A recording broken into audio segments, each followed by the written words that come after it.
It's Rich Sherman here. You know, whenever I come across something interesting, I'm making one of these little videos to let you know about it. And I come to you today in the Christmas season. You can tell by the hat because I have one of the worst banks in the world that is basically the Grinch. They could not be more Grinch if they lived on top of a mountain, were green and furry, and like to abuse a small dog. I'm talking about PHH. Any of you who have PHH mortgage, just groaned, you know exactly what I'm talking about. Here's what PHH is pulling with one of my clients right now.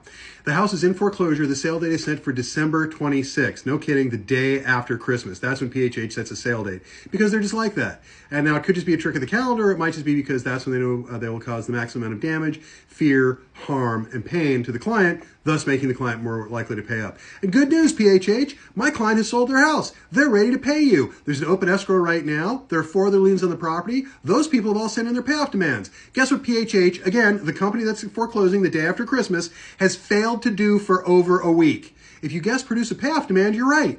We are ready to pay you. You cannot be bothered to produce the documents so that we can as we come closer to the foreclosure every single day. And as you guys rack up even more money in fees and cost and interest rate every day. We've been ready to close this escrow for a week. You've known that. Your customer service has lied to us repeatedly about when things are going to get done. Now they're telling us they'll get it done over the weekend. It's been a week. It's one piece of paper. What is wrong with you? You are trying to cause a foreclosure.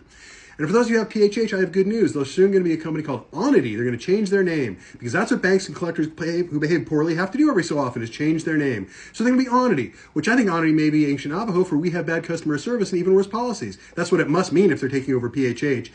They're ridiculous. If you have PHH as your mortgage company, I feel bad for you. If you're in a fight with them, I'll be more than happy to help you. I know more about these people than I'd like. Feel free to give me a call. I'm at 661-714-1400. That number again, 661-714-1400. Call me and I'll help you if I can. I am not a fan of PHH.